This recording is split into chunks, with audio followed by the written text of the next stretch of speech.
ಕುಲಗುರೋ ಭ್ರಾತರಿಷ್ಟಾಪ್ತಬಂಧೋ ಸ್ವಾಮಿನ್ನ ಸರ್ವಾಂತರಾತ್ಮನ್ನ ಜರ ಜರಯಿತರ್ಜನ್ಮ ಮೃತ್ಯಾಮಯಾನಾಂ ಗೋವಿಂದೇ ದೇಹಿ ಭಕ್ತಿಂ ಭವತಿ ಚ ಭಗವನ್ನೂರ್ಜಿತಾಂ ನಿರ್ನಿಮಿತ್ತಾಂ ನಿರ್ವ್ಯಾಜಾಂ ನಿಶ್ಚಲಾಂ ತದ್ಗುಣಗಣ ಬೃಹತೀಂ ಚಾಶ್ವತೀಮಾಶುದೇವ ನಾರಾಯಣಂ ನಮಸ್ಕೃತ್ಯ ನರಂ ಚೈವ ನರೋತ್ತಮಂ ದೇವೀಂ ಸರಸ್ವತೀಂ ವ್ಯಾಸಂ ತತೋ ಗ್ರಂಥಮುದೀರಯೇ ವಿಜಾನತಾಂ ಅವಿತ್ತಸ್ಯ ಮಧ್ವಶ್ಚ ಜಗತಿ ಗುರೋಃ ಪೂರ್ವಾಚಾರ್ಯಮಹಿಷ್ಠಾನಾಂ ವಿಹರಂತೋ ಮಹೀಯಾಂಸಃ ಪ್ರೀಯಂತಾಂ ಗುರವೋ ಮಮ ವಾಲ್ಮೀಕೇರ್ಗೌಪುನೀಯಾನ್ನೋ ಮಹೀಧರ ಪದಾಶ್ರಯಾ ಯತ್ಕಾವ್ಯಮುಪಜೀವಂತಿ ಕವಯಸ್ತರಣಕಾ ಇವ ಗಜೋ ಗವಾಕ್ಷೋ ಗವಯಶ್ಚರಭೋ ಗಂಧಮಾದನಃ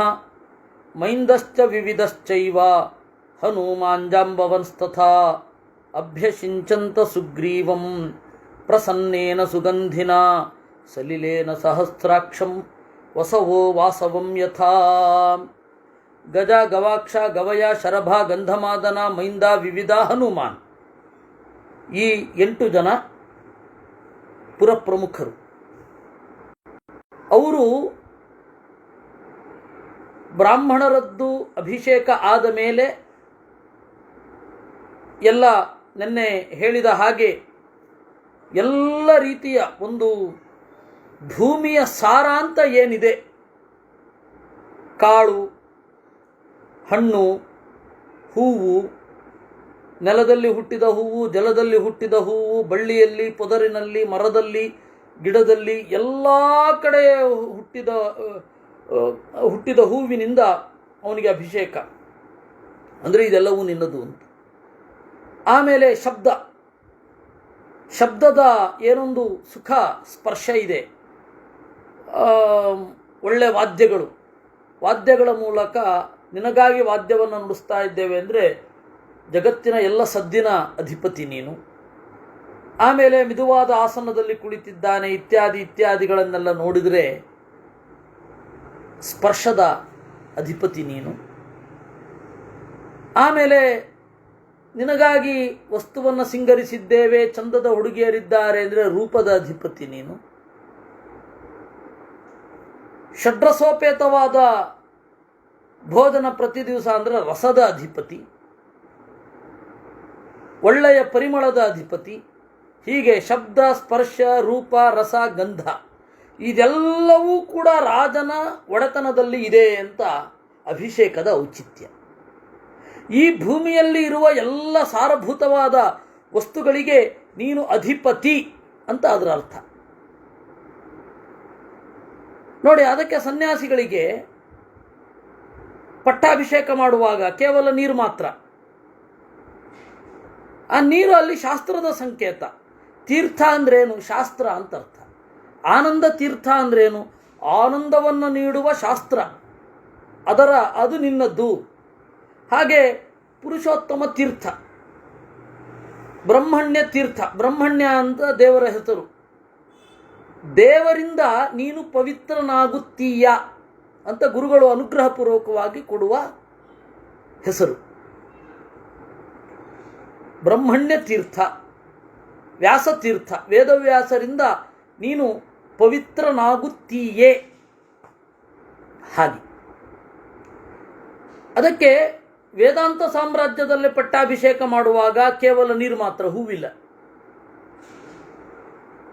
ಪರಮಾತ್ಮನ ಗಂಧ ಅಂತ ಅವರು ಗಂಧ ಹಚ್ಕೋಬೋದೇ ವಿನಃ ಪೌಡ್ರ್ ಗಿವ್ಡ್ರಲ್ಲ ಅವ್ರಿಗೆ ನಿಷಿದ್ಧ, ಸನ್ಯಾಸಿಗಳಿಗೆ. ಈ ರೀತಿ ವೇದಾಂತ ಸಾಮ್ರಾಜ್ಯಾಭಿಷೇಕದಲ್ಲಿ ನೀರಿನಿಂದ ಮಾತ್ರ, ಸಾಮ್ರಾಜ್ಯಾಭಿಷೇಕದಲ್ಲಿ ಎಲ್ಲ ತರಹದ ಸುಖೋಪಭೋಗಕ್ಕೆ ಕಾರಣವಾದದ್ದು ಏನಿದೆ ಆ ಎಲ್ಲ ದ್ರವ್ಯಗಳಿಂದ ಅಭಿಷೇಕ. ಈ ಹಿನ್ನೆಲೆಯಲ್ಲಿ ಅಭಿಷೇಕ ಮಾಡುವುದು. ಅಭಿಷಿಕ್ತೇತು ಸುಗ್ರೀವೇ ಸರ್ವೇ ವಾನರಪುಂಗವಾಹ ಪ್ರಚುಕೃಷುರ್ಮಹಾತ್ಮಾನಃ ಹೃಷ್ಟಾಶ್ಚತತಃ. ಅಭಿಷೇಕ ಆದಮೇಲೆ ಎಲ್ಲರೂ ಜಯ ಜಯ ಸುಗ್ರೀವ ಅಂತ ಹರ್ಷಧ್ವಾನ ಮಾಡಿದ್ರು. ಪ್ರಚುಕ್ರುಷು ರಾಮಸ್ಯತು ವಚ ಶ್ರುತ್ವಾ ರಾಮಸ್ಯತು ವಚಕುರ್ವನ್ ಸುಗ್ರೀವೋ ವಾನರೇಶ್ವರ ಅಂಗದಂ ಸಂಪರಿಶ್ವಜ್ಯ ಯೌವರಾಜ್ಯೇಭ್ಯಶೇಚಯತ್. ಆಮೇಲೆ ಅಂಗದನಿಗೆ ಯುವರಾಜಾಭಿಷೇಕ ಮಾಡಿದ್ರು. ಅದಕ್ಕೆ ವೇದ ಮಂತ್ರಗಳುಂಟು. ಯಜುರ್ವೇದದ ವೇದ ಮಂತ್ರಗಳಿಂದಲೇ ಮಾಡೋದು. ರಾಮಂ ಚೈವ ಮಹಾತ್ಮಾನಂ ಲಕ್ಷ್ಮಣಂಚ ಪುನಃ ಪುನಃ ಪ್ರೀತಾಶ್ಚತುಷ್ಟುಭುಃ ಸರ್ವೇ ತಾದೃಶೇ ತತ್ರ ವರ್ತಿನಿ. ರಾಮನನ್ನ, ಲಕ್ಷ್ಮಣನನ್ನ, ಸುಗ್ರೀವ ಅಂಗದರನ್ನ ಎಲ್ಲರನ್ನ ಕಿಷ್ಕಿಂಧೆಯ ಪ್ರಜೆಗಳು ಸಂತೋಷಗೊಂಡು ಹೊಗಳಿದರು.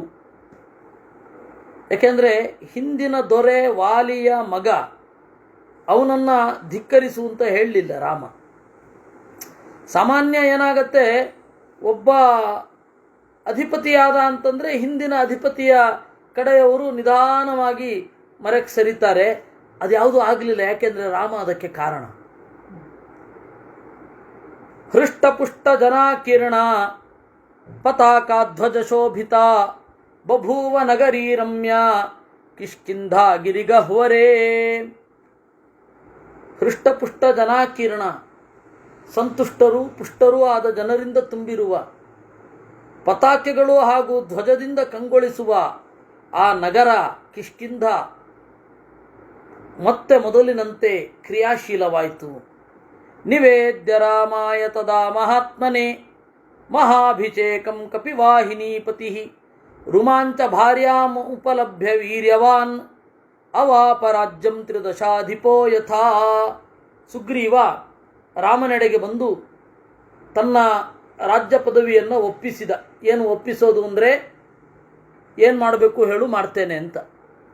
ಆಗ ರಾಮ ಸಂತೋಷಪಟ್ಟು, ಇಲ್ಲ ನೀನು ಸುಖವಾಗಿರು, ಮೊದಲೇ ಹೇಳಿದಂತೆ ಮಳೆಗಾಲ ಕಳೆದ ಮೇಲೆ ಹುಡುಕೋಣ ಅಂತ ಹೇಳಿದಾಗ ಅವನ ಅನುಮತಿಯನ್ನು ಪಡೆದು ಸುಗ್ರೀವ ಮತ್ತೆ ಕಿಷ್ಕಿಂಧಾನಗರದ ಒಳಗಡೆ ಬಂದು ರುಮೆಯನ್ನು ಹೊಂದಿದ ಅನ್ನುವಲ್ಲಿಗೆ ಷಡ್ವಿಂಶ ಸರ್ಗ, 26ನೆಯ ಸರ್ಗ.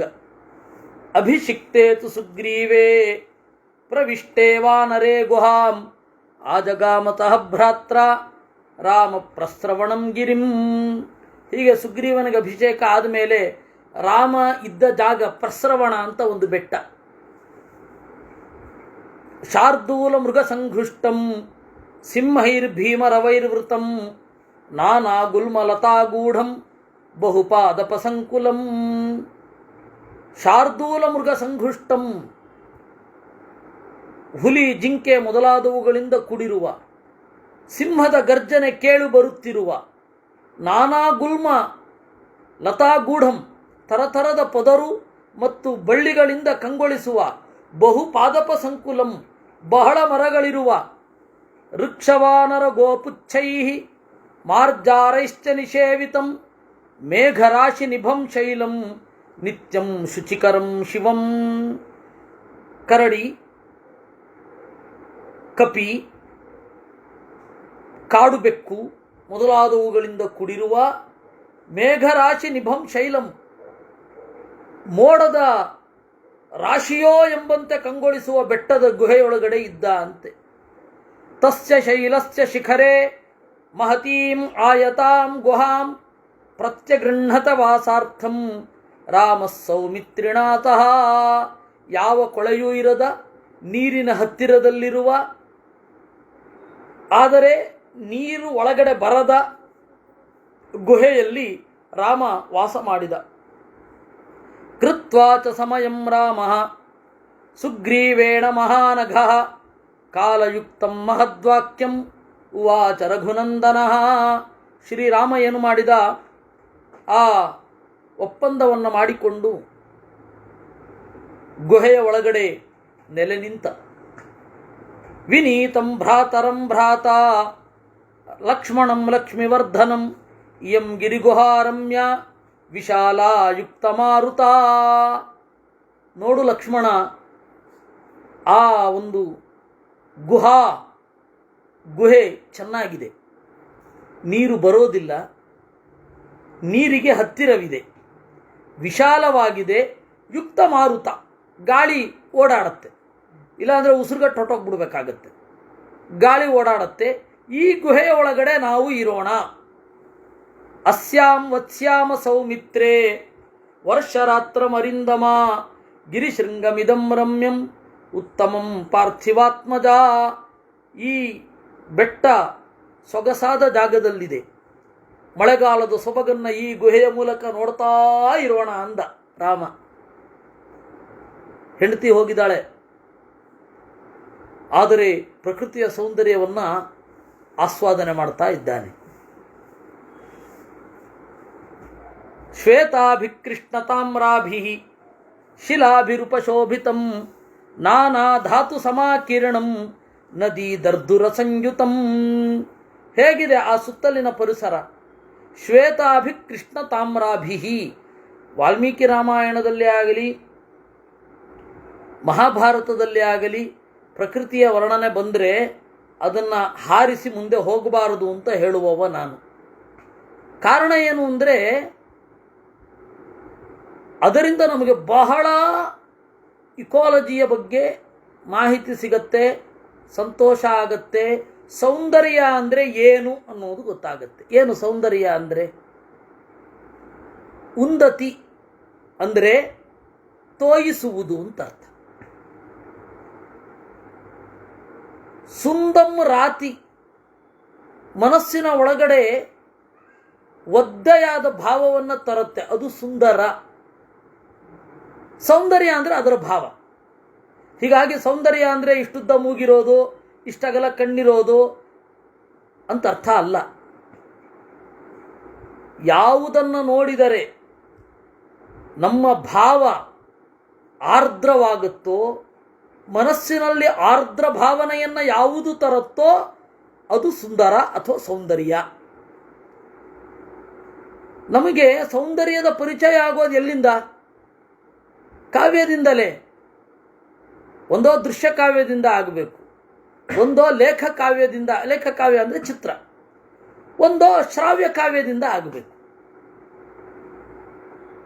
ದೃಶ್ಯ ಕಾವ್ಯದಲ್ಲಿ ಸ್ಟಿಲ್ ಮಾಡ್ಕೊಂಡು ನೋಡ್ಲಿಕ್ಕಾಗಲ್ಲ, ಮಾಡ್ಕೋಬೋದು, ಆದರೆ ಅದು ಮಾಡಬೇಕು ಅಂತಲೇ ಗೊತ್ತಿರಲ್ಲ. ನೀವು ಯಾವ ಖರ್ಚು ಇಲ್ಲದೆ ಪ್ರಕೃತಿಯ ಸೌಂದರ್ಯವನ್ನು ಆಸ್ವಾದನೆ ಮಾಡಬೇಕು ಅಂದರೆ ಶ್ರಾವ್ಯ ಕಾವ್ಯಕ್ಕೆ ಬರಬೇಕು. ಸೌಂದರ್ಯ ಅಂದರೆ ಏನು? ಈಸ್ಥೆಟಿಕ್ಸನ್ನು ಪರಿಚಯ ಮಾಡುತ್ತೆ. ಭಾರತೀಯ ಚಿಂತನೆಯ ಸೌಂದರ್ಯ ಶಾಸ್ತ್ರ ಏನು? ಯಾಕೆಂದರೆ ಆ ಸೌಂದರ್ಯ ಅನ್ನೋದು ನಮ್ಮ ಸೌಂದರ್ಯ ಏನು ಅಂತ ತಿಳಿದ್ರೆ ಮನಸ್ಸು ಅರಳುತ್ತೆ. ಸೌಂದರ್ಯದ ಬಗ್ಗೆ ಪರಿಚಯವೇ ಇಲ್ಲದೆ ಹೋದರೆ ಮನಸ್ಸು ಅರಳೋದಿಲ್ಲ, ಮನಸ್ಸಿಗೆ ಸುಖ ಇರೋದಿಲ್ಲ. ಮನಸ್ಸು ಸುಖಿಸಬೇಕು ಅಂದರೆ ಸೌಂದರ್ಯದ ಬಗ್ಗೆ ಪ್ರಜ್ಞೆ ಇರಬೇಕು. ಸೌಂದರ್ಯ ಅಂದರೆ ಹುಡುಗಿಯರದ್ದು ಮಾತ್ರ ಅಲ್ಲ, ಅಥವಾ ಹುಡುಗಿಯರಿಗೆ ಗಂಡಸರದ್ದು ಮಾತ್ರ ಅಲ್ಲ. ನಮ್ಮ ಭಾವವನ್ನು ಆರ್ದ್ರವಾಗಿಸುವ ಸಂಗತಿ ಸೌಂದರ್ಯ ಅಂದರೆ. ಆ ಸೌಂದರ್ಯ ಪ್ರಧಾನವಾಗಿ ಶಾಸ್ತ್ರ ಹೇಗೆ ಹೊರಟಿದೆ ಅನ್ನೋದನ್ನು ತಿಳಿಯಲೇಬೇಕು, ಬೇರೆ ದಾರಿ ಇಲ್ಲ. ನೋಡಿ, ಈಗ ಅದನ್ನು ಹೇಳ್ತಾರೆ. ಶ್ವೇತಾಭಿಕೃಷ್ಣತಾಮ್ರಾಭಿ ಶಿಲಾಭಿರುಪಶೋಭಿತಂ. ಈ ಪರ್ವತದ ಭಾಗ ಬಿಳಿಯ ಕಲ್ಲುಗಳು ಕೆಲವಿವೆ, ಕೃಷ್ಣ ತಾಮ್ರಾಭಿ, ಕಪ್ಪು ಕಲ್ಲು ಕೆಲವು, ತಾಮ್ರ ಕೆಂಪು ಕಲ್ಲು ಕೆಲವು. ಮೂರೂ ತರಹದ ಶಿಲೆಗಳು ಈ ಪರ್ವತದ ಪರಿಸರದಲ್ಲಿ ಇವೆ. ಯಾಕೆಂದರೆ ಪ್ರಕೃತಿಯ ಬಣ್ಣವನ್ನು ಆಸ್ವಾದನೆ ಮಾಡೋ ಮನಸ್ಸೇ ಹೊರಟೋಗಿದೆ. ನಮಗೆ ಎಕ್ಸ್ಟ್ರಾ ಬಣ್ಣ ಬರಬೇಕು, ಎಕ್ಸ್ಟ್ರಾ ಬೆಳಕು ಹಾಕಬೇಕು. ಯಾಕೆ? ಕ್ಯಾಮ್ರಾ ಬಂದದ್ದು ಯಾಕೆ? ಎರಡು ಉದ್ದೇಶದಿಂದ. ಒಂದು, ನಮಗೆ ಇರುವ ಸೌಂದರ್ಯವನ್ನು ಸಹಜವಾಗಿ ಗ್ರಹಿಸಲಿಕ್ಕಾಗಲ್ಲ, ದೊಡ್ಡ ದೊಡ್ಡದಾಗಿ ತೋರಿಸ್ಬೇಕು. ಇನ್ನೊಂದು, ಆ ಕಾಲವನ್ನು ಹಿಡಿದಿಟ್ಟುಕೊಳ್ಳುವ ಲೋಭ, ಅದಕ್ಕೆ ಕ್ಯಾಮ್ರಾ ಬಂತು. ಈ ಕಾಲ ಕಳೆದು ಹೋಗ್ಬಿಡುತ್ತೆ, ಇದನ್ನು ಹೆಂಗೆ ಹಿಡಿದಿಟ್ಟುಕೊಳ್ಳೋದು? ಹೇಗೆ? ನಮ್ಮ ನೆನಪು, ನಮಗೆ ಭರವಸೆ ಇಲ್ಲ. ನಾವು ಈ ಸೌಂದರ್ಯವನ್ನು ಅನುಭವಿಸಿದ್ದೇವೆ, ಹಾಗೆ ಇತ್ತು ಅಂತ ಗತಕಾಲದ ಆಳದಿಂದ ನಾವು ಕಂಡ ಸುಂದರ ದೃಶ್ಯವನ್ನು ತೆಗೆದು ಹೇಳಲಿಕ್ಕೆ ನಮ್ಮ ಕೈಲಿ ಆಗಲ್ಲ. ಅದಕ್ಕೆ ಫೋಟೋಗ್ರಫಿ ಬಂದು ಏನು ಪ್ರಯೋಜನ ಇಲ್ಲ. ಆ ಸಮಾರಂಭದಲ್ಲಿ ಮದುವೆ ಅಂತಲೇ ಒಂದು ಇಟ್ಕೊಳ್ಳಿ, ಗಬ ಗಬ ಗಬ ಗಬ ತೆಗೆಸ್ತಾರೆ ಫೋಟೋ, ಆಮೇಲೆ ಜೀವನದಲ್ಲಿ ನೋಡೋದೇ ಇಲ್ಲ, ಯಾರೂ ನೋಡಲ್ಲ. ಯಾರೋ ಕೆಲವು ಹುಚ್ಚರು ನೋಡ್ಬೋದು, ಸಾಮಾನ್ಯವಾಗಿದ್ದವ್ರು ನೋಡಲ್ಲ. ನನಗೆ ಅದನ್ನು ಒಮ್ಮೆ ಯೋಚನೆ ಮಾಡಿದಾಗ ನನಗನ್ನಿಸುತ್ತೆ, ನಾರಾಯಣ ಪಂಡಿತರು ಆಚಾರ್ಯರಿಗೆ ಮಾತು ಬಂದ ಬಗೆ, ಮಗುವಿಗೆ ಮಾತು ತೊದಲು ಮಾತು ಬರುತ್ತಲ್ಲ, ಅದಕ್ಕಾಗಿ ದೇವತೆಗಳೆಲ್ಲ ಕಾಯ್ದುಕೊಂಡಿದ್ರು ಅನ್ನುವಾಗ ಒಂದು ನರ್ತಕಿಯ ರೂಪಕವನ್ನು ಕೊಡ್ತಾರೆ. ದೇವಾದಿ ಸದ್ಭಿರನುಪಾಲಿತಯಾದರೇಣ ದೇವ್ಯಾತ್ಮನೇವ ವಿಲಸತ್ಪದಯಾ ನಿತಾಂತಂ ಅವ್ಯಕ್ತಯಾ ಪ್ರಥಮತೋ ವದನೇಸ್ಯ ವಾಣ್ಯ ಶಾಲೀನ ಏವ ಭುವನಾರ್ಚಿತಯಾ ವಿದಹರೇ ಅಂತಾರೆ. ಅದಕ್ಕೆ ನಾಟ್ಯಶಾಸ್ತ್ರದ ಬೇಸಿಕ್ ಪರಿಚಯ ಇರಬೇಕು. ನಾನು ಕೇಳಿದ್ ನೋಡಿದ್ರೆ ಭಯ ಆಗತ್ತೆ. ಈಗ ನಾಟ್ಯಶಾಸ್ತ್ರದ ಬೇಸಿಕ್ ಏನು? ಪೂರ್ವರಂಗ ಅಂತ ಒಂದಿರುತ್ತೆ, ರಂಗ ಮಧ್ಯಮ ಅಂತ ಒಂದಿರುತ್ತೆ, ಆಮೇಲೆ ಉತ್ಕಟ, ಚರಮ, ಔತ್ಕಟ್ಯ, ರಸೋತ್ಕಟತೆ ಬರೋದು ಅವಾಗ. ಯಾವುದೇ ದೃಶ್ಯ ಕಾವ್ಯಗಳಲ್ಲಿ ಇದಿರುತ್ತೆ. ಮೊದಲು ಡ್ಯಾನ್ಸ್ ಮಾಡಬೇಕಾದ್ರೆ ಇನ್ನೂ ಸಂಕೋಚ ಬಿಟ್ಟಿರಲ್ಲ ಅವಳು, ನಿಧಾನವಾಗಿ ಶುರು ಆಗುತ್ತೆ. ಕ್ರಮೇಣ ಆ ಟೆಂಪೋ ಜಾಸ್ತಿ ಆಗ್ತಾ ಹೋಗುತ್ತೆ, ಬೀಟು ಟೆಂಪೋ ಎಲ್ಲ ಉತ್ಕಟಾವಸ್ಥೆಯನ್ನು ಮುಟ್ಟತ್ತೆ. ಆಚಾರ್ಯರ ಬಾಯಲ್ಲಿ ಸರಸ್ವತಿ ಮೂಡಿದ್ದು, ಅಂದರೆ ವಾಗ್ದೇವಿ ಮೂಡಿದ್ದು ಹಾಗೆ. ಆಚಾರ್ಯರ ನಾಲಿಗೆ ಅಂದರೆ ಅದೊಂದು ನರ್ತನ ರಂಗ. ಮೊದಲು ನರ್ತನ ಮಾಡುವಾಗ ನಿಧಾನವಾಗಿ, ಬೀಟ್ ನಿಧಾನವಾಗಿರುತ್ತೆ, ಟೆಂಪೋ ನಿಧಾನವಾಗತ್ತೆ, ಕ್ರಮೇಣ ರೈಸ್ ಆಗುತ್ತೆ. ಆ ರಸ ಚರಮಾವಸ್ಥೆಯನ್ನು ತಲುಪತ್ತೆ ಕಡೆಗೆ. ಆ ರೀತಿ ಮೂಡಿದಳು. ಆ ನರ್ತಕಿಯನ್ನ ದೇವಾದಿ ದೇವತೆಗಳೇ ಮೊದಲಾದ ಸಜ್ಜನರು ಕಾಯ್ತಾ ಇದ್ರು ಬರಲಿ ಅಂತ. ಹಾಗೆ ಆಚಾರ್ಯರ ತೊದಲು ನುಡಿ ಅನ್ನೋದು ನರ್ತನದ ಆರಂಭದ ಅವಸ್ಥೆ ಇದ್ದಾಗಿತ್ತು ಅಂತಾರೆ. ಏನು ಅದ್ಭುತ ಅದು! ನಾನು ಹೇಳ್ತಾ ಇರೋದಿಲ್ಲಿ ನಾರಾಯಣ ಪಂಡಿತರು ನೋಡಿ, ಅವತ್ತು ಫೋಟೋ ಇರಲಿಲ್ಲ, ವಿಡಿಯೋ ಇರಲಿಲ್ಲ. ಆ ಆಚಾರ್ಯರ ಚರಿತ್ರೆಯನ್ನು ಅವರು ಅನುಭವಿಸಿದ್ರಿಂದಾಗಿ, ಶಾಸ್ತ್ರದ ಸ್ಪರ್ಶ ಇದ್ದದ್ರಿಂದಾಗಿ ಅವರು ಅಷ್ಟು ಡಿಸ್ಕ್ರಿಪ್ಟಿವ್ ಆಗಿ ವರ್ಣನೆ ಮಾಡಿದ್ರು ಆಚಾರ್ಯರನ್ನ, ಅಡಿಯಿಂದ ಮುಡಿಯವರೆಗೆ. ಅವ್ರು ನೋಡಿದ್ದು ಚಿಕ್ಕಂದಿನಲ್ಲಿ ನೋಡಿದ್ದು. ಅವರೊಂದು 15-16 ವರ್ಷದ ತನಕ ನೋಡಿದ್ದು ಪಂಡಿತಾಚಾರ್ಯರು. ಚಿಕ್ಕಂದಿನ ಅಂದರೆ ಒಂದು 11 ವರ್ಷದಿಂದ 15ನೇ ವರ್ಷದ ತನಕ ನೋಡಿದ್ರು ಅಂತ ಒಂದು ಸರಿಸುಮಾರಾದ ಊಹೆ. ಎಷ್ಟು ಡಿಸ್ಕ್ರಿಪ್ಟಿವ್ ಆಗಿ ಹೇಳಿದ್ರು. ಈಗ ಫೋಟೋ ಇದ್ದಿದ್ರೆ ನಾವು ಇವರು ಪೇದಾವರ ಸ್ವಾಮಿಗಳ ಅಡಿಯಿಂದ ಮುಡಿಯವರೆಗೂ ಒಂದು ಕಾವ್ಯ ಬರೆಯೋಣ ಅಂದರೆ ನಮಗಿವತ್ತು ಸಾಧ್ಯ ಆಗೋಲ್ಲ. ಯಾಕೆಂದರೆ ಫೋಟೋ ಬಂದ್ಬಿಟ್ಟಿದೆ. ನಾವು ಮತ್ತೆ ಫೋಟೋ ನೋಡ್ಬೇಕು, ಏನಾದರೂ ಮರ್ತಿದ್ದೀವ ಅಂತ. ಅವಾಗ ಇಲ್ಲದೇ ಇರೋ ಕಾಲಕ್ಕೆ ಪ್ರತಿಯೊಂದನ್ನು ಇಂಟೆನ್ಸಿವ್ ಆಗಿ ಎಕ್ಸ್ಪೀರಿಯನ್ಸಿಗೆ ತೆಗೆದುಕೊಳ್ಳುವಂತಹ ಒಂದು ಭಾವನೆ ಇರ್ತಾ ಇತ್ತು. ಈ ಕಾಲ ಕಳೆದು ಹೋದರೆ ನಮಗೆ ಬರೋಲ್ಲ ಅಂತ ಹೇಳಿ ತದೇಕ ಚಿತ್ತವಾಗಿ ಎಲ್ಲವನ್ನು ನೋಡ್ತಾ ಇದ್ವಿ. ಆಚಾರ್ಯ ಚಿಕ್ಕವರಾಗಿದ್ದಾಗ ಪಂಡಿತಾಚಾರ್ಯ ಹುಟ್ಟಿರಲಿಲ್ಲ. ಅಂದರೆ ನಾರಾಯಣ ಪಂಡಿತಾಚಾರ್ಯ, ತ್ರಿವಿಕ್ರಮ ಪಂಡಿತರು ಒಂದು ಸ್ವಲ್ಪ ದೊಡ್ಡವರು ಅವ್ರಿಗಿಂತ. ಇವ್ರು 3ನೇ ಅವರು, ನಾರಾಯಣ ಪಂಡಿತಾಚಾರ್ಯ. ನಾರಾಯಣ ಪಂಡಿತಾಚಾರ್ಯರು ಸರಿಸುಮಾರು 3ನೇ ಅವರು. ಅವರು ಅದನ್ನು ಅನುಭವಿಸಿದರು, ಅಷ್ಟು ಡಿಸ್ಕ್ರಿಪ್ಟಿವ್ ಆಗಿ ಬರೆದರು. ಯಾಕೆಂದ್ರೆ ಅವ್ರಿಗೆ ಬೇರೆ ಯಾವುದೂ ಇಲ್ಲ, ನೀವು ನೆನಪಲ್ಲಿ ಇಟ್ಕೊಳ್ಬೇಕಷ್ಟೇ. ಇವಾಗಿರೋ ಫೋಟೋ ನೆನಪಿಸ್ಕೊಂಡೇ ಬರಲಿಲ್ಲ ಮಾಡಿರೋದು ಅಲ್ಲ, ಅದು ಲಕ್ಷಣವನ್ನು ನೋಡಿ ಮಾಡಿರೋದು, ಯಾರೋ ಚಿತ್ರಕಾರರು ಮಾಡಿರೋದು ಬಿಡಿ. ಮತ್ತು ಅದಕ್ಕಿಂತ ಮೊದಲು ವಾದಿರಾಜರು ಪ್ರತಿಮೆಯನ್ನು ಕೆತ್ತಿಸಿದ್ದಾರೆ. ಇರಲಿ ಅದು, ಮತ್ತು ಅದು ಇವರ ಡಿಸ್ಕ್ರಿಪ್ಷನ್ ನೋಡಿಕೊಂಡೇ ಕೆತ್ತಿಸಿರೋದು. ನಾರಾಯಣ ಪಂಡಿತಾಚಾರ್ಯರ ಏನು ಮಧ್ವ ವಿಜಯದಲ್ಲಿ ಡಿಸ್ಕ್ರಿಪ್ಷನ್ ಇದೆ ಅದನ್ನು ನೋಡಿಕೊಂಡೇ ಕೆತ್ತಿಸಿರ್ತಾರೆ. ನನಗದಕ್ಕೆ ಈ ಫೋಟೋ ಬಗ್ಗೆ, ವಿಡಿಯೋ ಬಗ್ಗೆ ಅದು ನಮ್ಮ ಮನುಷ್ಯನ ಅವನತಿ ಅಂತ ಅನ್ಸುತ್ತೆ, ಜ್ಞಾಪಕ ಶಕ್ತಿಯ ಅವನತಿ ಅದು.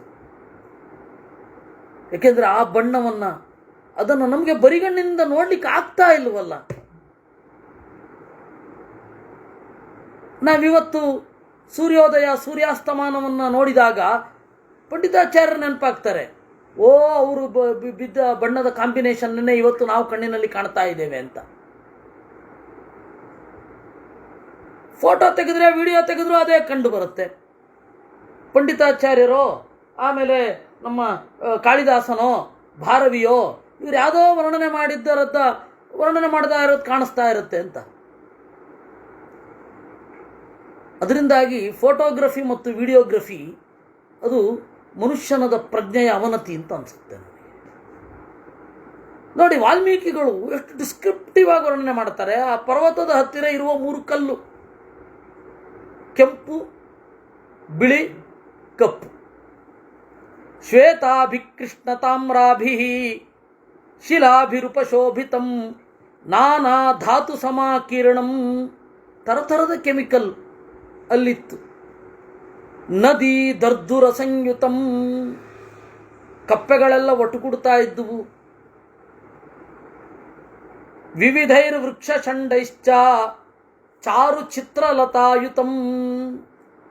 ವಿವಿಧೈ ವೃಕ್ಷ ಷಂಡೈ, ಥರಥರದ ಮರಗಳ ಸಮೂಹಗಳಿಂದ ಮನೋಹರವಾದ ಅಚ್ಚರಿಯನ್ನುಂಟು ಮಾಡುವ ಬಳ್ಳಿಗಳಿಂದ ಕೂಡಿತ್ತು. ನಾನಾ ವಿಹಗ ಸಂಘುಷ್ಟಂ, ಥರಥರದ ಹಕ್ಕಿಗಳು ಉಲಿಯುತ್ತಿವೆ. ಹಕ್ಕಿಗಳನ್ನು ಕೂಗ್ತಾ ಇವೆ ಅನ್ನಬಾರದು, ಹಕ್ಕಿಗಳು ಉಲಿಯುವುದು, ಕೂಗುವುದು ಕಾಗೆ ಮಾತ್ರ. ಗಿಳಿ ಕೂಗ್ತಾ ಇದೆ ಅನ್ನಬಾರದು, ಗಿಳಿ ಉಲಿಯುತ್ತಿದೆ ಅನ್ಬೇಕು. ಕುದುರೆ ಕೆನೆಯುತ್ತಿದೆ. ಒಂದೊಂದು ಪ್ರಾಣಿಗೂ ಬೇರೆ ಬೇರೆ ಪದ ಇದೆ. ಇಂಗ್ಲೀಷಲ್ಲಿ ಹೇಗಿದೆಯೋ ಹಾಗೆ ಕನ್ನಡದಲ್ಲಿದೆ. ಇವಾಗೆಲ್ಲ ಒಟ್ಟಿಗೆ ಕತ್ತೆ ಕೂಗ್ತಾ ಇದೆ ನೋಡು ಅಂತಾರೆ. ಭಾಷೆಯ ಸೂಕ್ಷ್ಮ ಕಳ್ಕೊಂಡ್ರೆ ಇನ್ನೇನು ಅನುಭವಿಸ್ಲಿಕ್ಕೆ ಇನ್ನೇನಿದೆ. ಆಂತರಿಕ ಸುಖ ಆಗೋದು ಕಟ್ಟ ಕಡೆಗೆ ಭಾಷೆಯ ಆಸ್ವಾದದಿಂದಲೇ, ಅದು ನೆನ್ಪಿಟ್ಕೊಂಡ್ಬಿಡಿ. ಇನ್ಯಾವುದರಿಂದಲೂ ಆಂತರಿಕ ಸುಖ ಆಗಲ್ಲ. ಶಬ್ದದ ಆಸ್ವಾದನೆ ಏನಿದೆ ಅದೇ ಚರಮ ಸುಖ ಇವತ್ತಿನ ಪಾಲಿಗೆ. ಆ ಶಬ್ದದ ಮೂಲಕ ದೇವರನ್ನು ತಿಳಿಯೋದು, ಅದನ್ನೇ ಹೇಳಿದ್ದು. ಶಬ್ದ ಪ್ರಾಮಾಣ್ಯವಾದಿಗಳು ನಾವು ಅಂತ. ಮಯೂರವರನಾದಿತಂ, ಮಳೆಗಾಲ, ನವಿಲುಗಳ ಕೂಗು. ಮಾಲತಿ ಕುಂದಗುಲ್ಮೈಶ್ಚ, ನಾನು ಅದರ ಸೊಗಸನ್ನು ಬಹಳ ಬಾರಿ ಅನುಭವಿಸಿದ್ದೇನೆ. ಮುದುರಂಗಡಿ ಅಂತ ಅದಮಾರಿನ ಹತ್ತಿರ, ಅದಮಾರಿಗೆ ಅಲ್ಲಿ ಯಾವುದೋ ಒಂದು ಕಾರ್ಯಕ್ರಮಕ್ಕೆ ಹೋದಾಗ ನಾನು ಒಬ್ಬರು ಮನೆಗೆ ಹೋಗಬೇಕಾಯ್ತು. ಮುದುರಂಗಡಿ ಅಂತ ಒಂದು ಊರು. ಆ ಮನೆಯ ಸುತ್ತ ನವಿಲುಗಳು ಕೇಕೆ ಹಾಕ್ತಾ ಇದ್ವು, ಕೇಕಾರವ. ಅದೊಂದು ಸೊಗಸು. ಅದರಿಂದ ಮಯೂರವರನಾದಿತಂ ಅದೊಂದು ತರಹ ಭಾವನೆಯನ್ನು ಉಂಟು ಮಾಡುತ್ತೆ. ನವಿಲಿನ ಧ್ವನಿ, ಕೇವಲ ನವಿಲು ಕೆಳಗಡೆ ಇಳಿತಾ ತನ್ನ ರೆಕ್ಕೆಯನ್ನು ಉಪಸಂಹಾರ ಮಾಡಿಕೊಂಡ್ರೆ ಮೋಡ ಇಳಿದು ಬರ್ತಾ ಇದೆಯೋ ಎಂಬಂತೆ ಅನ್ಸುತ್ತೆ. ಹತ್ತಿರದಲ್ಲಿರಬೇಕು ನಿಮಗೆ, ಅಂದರೆ ಒಂದು ಸ್ವಲ್ಪ ಒಂದು ದೂರದಲ್ಲಿ. ಮಯೂರವರನಾದಿತಂ ಮಾಲತಿ ಕುಂದಗುಲ್ಮೈಶ್ಚ ಸಿಂಧುವಾರೈಶಿರೀಚಕೈಃ ಕದಂಬಾರ್ಜುನ ಸರ್ಜೈಶ್ಚ ಪುಷ್ಪಿತೈರುಪಶೋಭಿತಂ. ಮಾಲತಿ, ಕುಂದ ಅಂದರೆ ಬೆಟ್ಟದ ಮಲ್ಲಿಗೆ. ಇವುಗಳಿರುವ ಪೊದರು, ಆಮೇಲೆ ಶಿರೀಷ ಕುಸುಮ, ಮಿದುವಾದ ಹೂವು, ಚೆಂಡು ಹೂವು ಅಂತಾರೆ, ಆ ತರಹದ ಹೂವು. ಕದಂಬಾರ್ಜುನ ಸರ್ಜೈಶ್ಚ, ಕದಂಬ ವೃಕ್ಷ ಅಂತಲೇ ಉಂಟು. ಅದರ ಸಾರವನ್ನು ಮದ್ಯ ಮಾಡ್ತಾರೆ, ಭಟ್ಟಿ ಇಳಿಸಿ. ಅದಕ್ಕೆ ಕಾದಂಬರಿ ಅಂತ ಕರೀತಾರೆ. ಏನೋ ಕಾದಂಬರಿ. ಕಾದಂಬರಿ ಅಂತಂದರೆ ಮದ್ಯ ಅಂತ ಅರ್ಥ. ಆಮೇಲೆ ಕಥನ ಪ್ರಕಾರಕ್ಕೆ ಒಂದನ್ನು ಕಾದಂಬರಿ ಅಂತ ಕರೆದ್ರು ಕನ್ನಡದಲ್ಲಿ. ಕದಂಬ ಮರದ ಒಂದು ಪರಿಮಳ ಇದೆಯಲ್ಲ, ಬಹಳ ಸೊಗಸು. ಆಮೇಲೆ ಅರ್ಜುನ, ಮತ್ತಿ ಮರ, ಪಾದರಿ ಮರ, ಇವುಗಳ ಪರಿಮಳ ನಮ್ಮ ಮೂಗಿಗೆ ಸಂತೃಪ್ತಿಯನ್ನು ಉಂಟು ಮಾಡ್ತಾ ಇದೆ. ಹುಡ್ಕೊಂಡು ಹೋಗ್ಬೇಕು ಅಂತ ಅನ್ಸತ್ತೆ ಕಾಡನ್ನ ಅಲ್ವಾ. ಈ ಅಂಚಲ ನಲಿನಿ ರಮ್ಯ ಫುಲ್ಲ ಪಂಕಜ ಮಂಡಿತ. ಕಾಡಿಗೆ ಹೋಗಿ ಮೌನದಿಂದ ಆಸ್ವಾದನೆ ಮಾಡಬೇಕು ಪರಿಸರದ ಒಳಗಡೆ. ಅಲ್ಲಿ ನರಿತರ ಊಳು ಮಾತ್ರ ಇಡಬಾರ್ದು.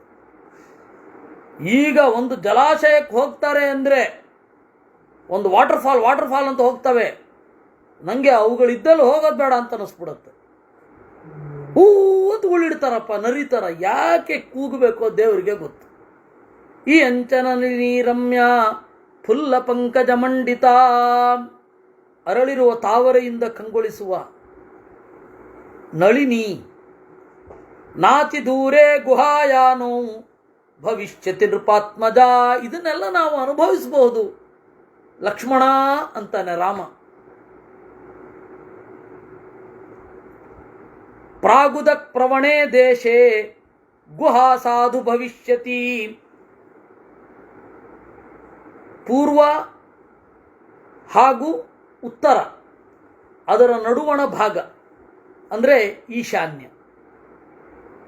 ಈ ಕಾಡಿನ ಜಾಗ ನೋಡಿಕೊಂಡಾಗ ಈಶಾನ್ಯ ದಿಕ್ಕಿನಲ್ಲಿ ಈ ಗುಹೆ ಇದೆ, ಚಂದ ಇದೆ, ಎಲ್ಲವೂ ಕಾಣುತ್ತೆ.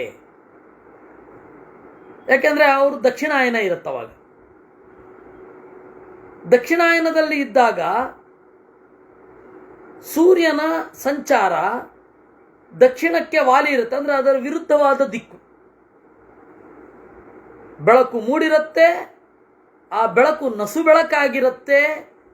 ಅದರಲ್ಲಿ ಈ ಬಣ್ಣಗಳ ಚಮತ್ಕಾರ ಚಂದ ಕಾಣುತ್ತೆ. ಅದನ್ನು ಇಟ್ಟುಕೊಂಡು ಅವನು ಹೇಳ್ತಾನೆ, ಪ್ರಾಗುದಕ್ ಪ್ರವಣೇ ದೇಶೇ ಗುಹಾ ಸಾಧು ಭವಿಷ್ಯತಿ. ಪಶ್ಚಾಚ್ಚೈವೋನ್ನತ ಸೌಮ್ಯ ನಿವಾತೇಯಂ ಭವಿಷ್ಯತಿ. ಅಲ್ಲಿಂದ ಒಂದು ಸ್ವಲ್ಪ ಹೋದರೆ ವಿಪರೀತ ಗಾಳಿ ಇರಲ್ಲ, ಮಳೆಯ ಮಧುರ ನಾದ ಇರುತ್ತೆ, ಗಾಳಿಯ ಕಂಪು, ಆಮೇಲೆ ಹಕ್ಕಿಗಳ ಇಂಪು, ಎಲ್ಲವೂ ಸಂಗತ. ಆ ಸೌಂದರ್ಯ ಪ್ರಜ್ಞೆ ಎಲ್ಲಿ ನಿಂತರೆ ಚಂದ ಕಾಣುತ್ತೆ ಅಂತ. ಗುಹಾದ್ವಾರೇ ಚ ಸೌಮಿತ್ರೇ ಶಿಲಾ ಸಮತಲಾ ಶಿವ. ಕೃಷ್ಣ ಚೈವಾಯತಾ ಚೈವ ಭಿನ್ನಾಂಜನ ಚಯೋಪಮಾ. ಗುಹೆಯ ಮುಂದೆ ಸಮತಟ್ಟಾದ ಶಿಲೆ ಇದೆ, ಆರಾಮವಾಗಿ ಕುಳಿತು ಆಸ್ವಾದ ಮಾಡಬಹುದು.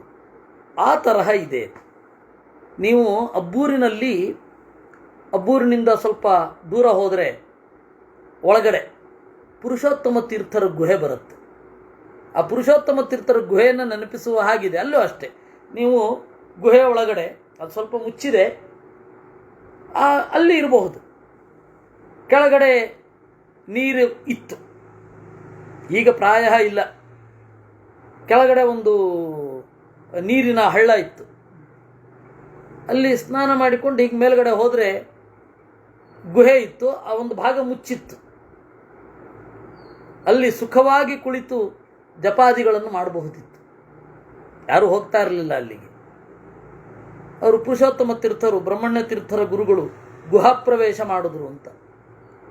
ಸೊಗಸಾದ ಜಾಗ. ನನಗೆ ಈ ರಾಮಾಯಣದ ಇದನ್ನು ನೋಡ್ತಾ ಇದ್ದಾಗೆಲ್ಲ ಆ ಗುಹೆ ನೆನಪೇ ಆಗತ್ತೆ. ಅಲ್ಲ, ಯಾರೂ ಇಲ್ಲ ಅಲ್ಲಿ. ನಾವು ನೋಡ್ದಾಗಿಂದ ಯಾರೂ ಇಲ್ಲ. ಪುರುಷೋತ್ತಮ ತೀರ್ಥರೊಂದು ಎಷ್ಟು ಹಳಬರು ಗೊತ್ತಾ? ಅಯ್ಯೋ, ಅವರು 14ನೇ ಶತಮಾನದವರು. 14ನೇ ಶತಮಾನ. ಅವರು ಗುಹೆ ಪ್ರವೇಶ ಮಾಡಿಬಿಟ್ರು. ಆಮೇಲೆ ಗುಹೆ ಮುಚ್ಚಿದೆ, ಅದು ಹೊರಗಡೆ ಜಾಗ ಇದೆ, ಹೀಗೆ ಸಮತಳವಾದ ಜಾಗ, ಅಲ್ಲಿ ಕುಳಿತುಕೊಂಡು ಎಲ್ಲವನ್ನು ನೋಡಬಹುದು. ನೀರು ಬೀಳಲ್ಲ, ಮಳೆ ಬಂದರೆ ನೀರು ಬೀಳಲ್ಲ. ಕೂತ್ಕೊಂಡು ಒಂದು ದೂರದ ಸೌಂದರ್ಯವನ್ನು, ಮಾಗಡಿ ಆಮೇಲೆ ಶಿವಗಂಗೆಯ ತನಕದ ಸೌಂದರ್ಯವನ್ನು ಅನುಭವಿಸಬಹುದು. ಗೊತ್ತಿರಬೇಕು ಅಲ್ಲಿ ಕೂತ್ರೆ ಎಷ್ಟು ದೂರ ಕಾಣುತ್ತೆ ಅಂತ. ಚೆನ್ನಾಗಿದೆ. ಇತ್ತೀಚೆಗೆ ಹೋಗಿಲ್ಲ, ಅಂದಾಗಿ ಹೇಳಲಿಕ್ಕೆ ಧೈರ್ಯ ಇಲ್ಲ. ಅದರಿಂದ ಬಹಳ ಚೆನ್ನಾಗಿದೆ. ದಕ್ಷಿಣಸ್ಯಾಮಪಿ ದಿಶಿ ಸ್ಥಿತಂ ಶ್ವೇತಮಿವಾಂಬರಂ ಕೈಲಾಸ ಶಿಖರ ಪ್ರಕ್ಷಂ ನಾನಾ ಧಾತು ವಿರಾಜಿತಂ. ಹಾಗೆ ಸ್ವಲ್ಪ ಮಳೆ ಕಡಿಮೆ ಆದಾಗ ಹೊರಗಡೆ ಬಂದರೆ ಅದರ ವಿರುದ್ಧ ದಿಕ್ಕಿನಲ್ಲಿ, ಅಂದರೆ ದಕ್ಷಿಣದಲ್ಲಿ, ದಿಕ್ಕಿನ ಪರಿಜ್ಞಾನ ಚೆನ್ನಾಗಿ. ದಿಂಗೂಢ ಅಂದ್ರೇನು? ದಿಕ್ಕ್ಯಾವುದು ಅನ್ನೋದು ಗೊತ್ತಾಗದೇ ಇರುವಂತೆ ದಿಂಗೂಢ. ದಿಂಗೂಢನಾದನು ಅಂತಾರೆ. ಏನು ಹಾಗಂದ್ರೆ ದಿಕ್ಕು ಯಾವುದು ಅನ್ನೋದು ಗೊತ್ತಾಗಲಿಲ್ಲ ಅಂತ ಅರ್ಥ. ಆದರೆ ಎಲ್ಲ ಚೆನ್ನಾಗಿದ್ದಾಗಲೂ ಕೂಡ ಈಗಲೂ ಇದೆಯೇನೋ? ಇತ್ತೀಚೆಗೆ ಹೋಗಿದೆಯಾ ನೀನು? ಶ್ರೀವತ್ಸ. ಅದರಿಂದಾಗಿ ಎಲ್ಲ ಕಡೆ ದಿಕ್ಕುಗಳನ್ನು ತಿಳಿಯದ ಪರಿಸ್ಥಿತಿ. ಯಾವ ದಿಕ್ಕು, ಹೇಗೆ, ಏನು, ಅದು ದಿಗ್ಮೂಢ. ಆದರೆ ಇವಾಗ ಸಹಜವಾಗಿ ದಿಗ್ಮೂಢರೇ. ಹೋಗಿ ಕೇಳಿದ್ರೆ ಈಸ್ಟ್ ಯಾವುದು, ಸೌತ್ ಯಾವುದು ಅಂತ ಇಂಗ್ಲೀಷಲ್ಲಿ ಕೇಳಿದ್ರೂ ಗೊತ್ತಾಗಲ್ಲ. ಇದೇ ಆಚಾರ್ಯರೇ ಸಂತೋಷ. ಪ್ರಾಚೀನ ವಾಹಿನೀಂ ಚೈವ ನದೀಂ ಭೃಚಮಕರ್ದಮಾಂ. ದಕ್ಷಿಣ ದಿಕ್ಕಿನಲ್ಲಿ ಇರುವ ಚಂದದ ಆ ವ್ಯೂನ ನೋಡು. ದಕ್ಷಿಣ ದಿಕ್ಕಿನಲ್ಲಿ ಏನಾಗತ್ತೆ, ಬಿಳಿ ಮೋಡಗಳಿರುತ್ತೆ. ಯಾಕೆಂದ್ರೆ ಸೂರ್ಯನ ಸಂಚಾರದ ಜಾಗ ಅದು. ಸ್ವಲ್ಪ ಬಿಳಿ, ಕೈಲಾಸ ಶಿಖರವೋ ಎಂಬಂತೆ ಕಾಣುತ್ತೆ. ಸಾಮಾನ್ಯವಾಗಿ ಮಳೆ ಯಾವಾಗ ಬರುತ್ತೆ ಅಂತ ಪರ್ಫೆಕ್ಟ್ ಆಗಿ ಗುರುತಿಡಿಯೋದು ಹೇಗೆ ಗೊತ್ತಾ? ನೀವು ನಿಂತಿರುವ ದಿಕ್ಕಿನಲ್ಲಿ, ಈಶಾನ್ಯ ದಿಕ್ಕಿನಲ್ಲಿ, ನೀವು ನಿಂತಿರುವ ದಿಕ್ಕಿನಿಂದ ಈಶಾನ್ಯದಲ್ಲಿ, ಅಥವಾ ನೀವು ಮೇಲ್ಗಡೆ ಹೋಗಿ ನೋಡಿದಾಗ ನಿಮ್ಮ ಮನೆಯ ಪಾಯಿಂಟ್ ಯಾವುದಿದೆ ಅದರ ಈಶಾನ್ಯದಲ್ಲಿ ಮೋಡ ಇದ್ರೆ ಮಳೆ ಬರುತ್ತೆ ಅಂತ ಅರ್ಥ. ನೋಡಿ, ಪರೀಕ್ಷೆ ಮಾಡಿ ನೋಡಿ ನೀವು. ಮೊದಲು ಇದನ್ನು ನನಗೆ ಹೇಳಿದ್ದು ನಮ್ಮಪ್ಪ. ಆಮೇಲೆ ಬೃಹತ್ ಸಂಹಿತೆ ವರಾಹ ಮಿಹಿರನದ್ದು ಓದಿದಾಗ ಕನ್ಫರ್ಮ್ ಆಗಿದ್ದು. ಅಂದರೆ ಅದೊಂದು ಪ್ರಾಚೀನವಾದ ತಿಳುವಳಿಕೆ. ಈಶಾನ್ಯ ದಿಕ್ಕಿನಲ್ಲಿ ಮೋಡ ಕಟ್ಟಿದ್ರೆ ಮಳೆ ಬರುತ್ತೆ ಅಂತ. ಅದನ್ನೇ ಇಲ್ಲಿ ಹೇಳ್ತಾರೆ, ದಕ್ಷಿಣಸ್ಯಾಮಪಿ ದಿಶಂ.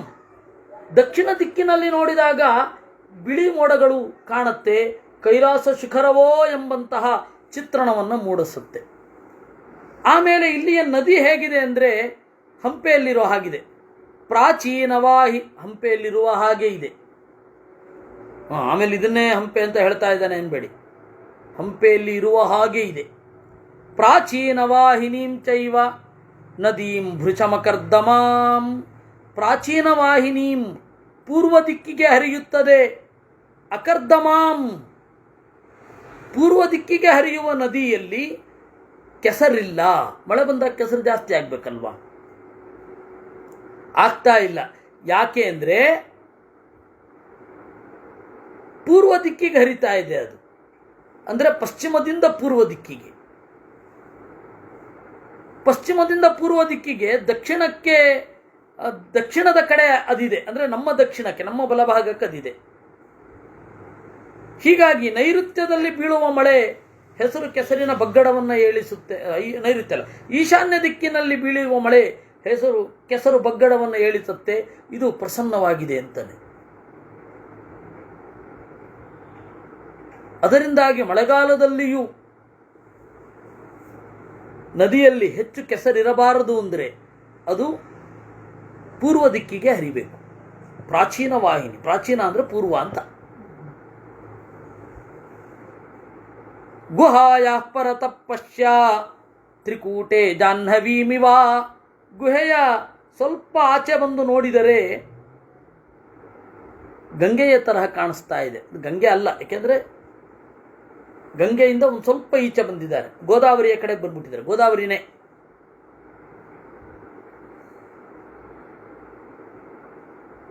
ಚಂದನೈಸ್ತಿಲಕೈಸ್ಸಾಲೈ ತಮಾಲೈರತಿಮುಕ್ತಕೈ ಪದ್ಮಕೈ ಸರಳೈಶ್ಚೈವ ಅಶೋಕೈಶ್ಚೈವ ಶೋಭಿತಂ. ಮತ್ತು ಅಲ್ಲಿ ಕೆಲವು ನದಿಯ ಭಾಗ ಪರ್ವತದ ಒಳಗಡೆಯಿಂದ ಹೋಗ್ತವೆ. ಅವುಗಳಿಗೆ ಆ ಥರ ಕೆಸರು ಅಂಥದ್ದೆಲ್ಲ ಇರಲ್ಲ, ಕಲ್ಲಿನ ಮೇಲೆ ಹರಿತಾ ಇರ್ತವೆ. ಕಲ್ಲಿನ ಮೇಲೆ ಹರಿದು ಕೆಳಗಡೆ ಹೋಗಿ ಭೂಮಿಗೆ ಬೀಳುತ್ತವೆ, ಅಲ್ಲಿ ತನಕ ಕೆಸರು ಇರಲ್ಲ. ಅದನ್ನೇ ಅವ್ರು ಹೇಳಿದ್ದು. ಇದು ಈ ಗುಹೆ ಈಶಾನ್ಯದಲ್ಲಿದೆ, ನದಿ ಪೂರ್ವ ದಿಕ್ಕಿಗೆ ಹರಿತಾ ಇದೆ, ಪರ್ವತವನ್ನು ಹಾದುಕೊಂಡು ಹರಿತಾ ಇದೆ. ಪರ್ವತದ ಕಲ್ಲುಗಳ ಮೇಲೆ ಹರಿತಾ ಇರೋದ್ರಿಂದಾಗಿ ಮಳೆಗಾಲದಲ್ಲಿ ಬಿದ್ದ ನೀರು ಟ್ರಾನ್ಸ್ಪೆರೆಂಟ್ ಆಗಿರುತ್ತೆ. ಆಮೇಲೆ ಪರ್ವತದ ಕೆಲವು ಒಳಭಾಗಗಳನ್ನು ನುಗ್ಗಿ ಅಲ್ಲಿ ಇರುವ ಇದನ್ನೆಲ್ಲ ರಾಸಾಯನಿಕಗಳನ್ನು, ಕೆಮಿಕಲ್ಸನ್ನು ಸುತ್ತಿಕೊಂಡು ಕೆಳಗಡೆ ಧುಮ್ಮಿಕ್ಕತ್ತೆ. ಆವಾಗ ಕೆಂಪು ಬಣ್ಣವಾಗಿ ಕಾಣುತ್ತೆ. ಇದು ಇಷ್ಟು ಒಂದು ಪ್ರಕೃತಿಯ ಸೌಂದರ್ಯ ಹೇಗೆ ಇಷ್ಟು ಡಿಸ್ಕ್ರಿಪ್ಟಿವ್ ಆಗಿದೆ. ಚಂದನೈಸ್ತಿಲಕೈಸ್ಸಾಲೈ ತಮಾಲೈರತಿಮುಕ್ತಕೈ. ಚಂದನ, ಮತ್ತಿ,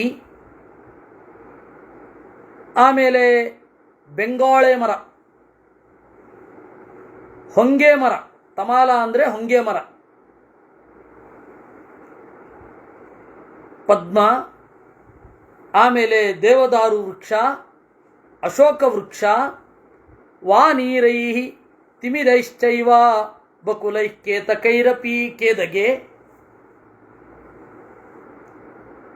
ಆಮೇಲೆ ನಂದಬಟ್ಟಲು, ಹಿಂತಾಲೈಸ್ತಿನಿಶೈರ್ನೀಪೈ ವೇತಸೈಕೃತಮಾಲಕೈ.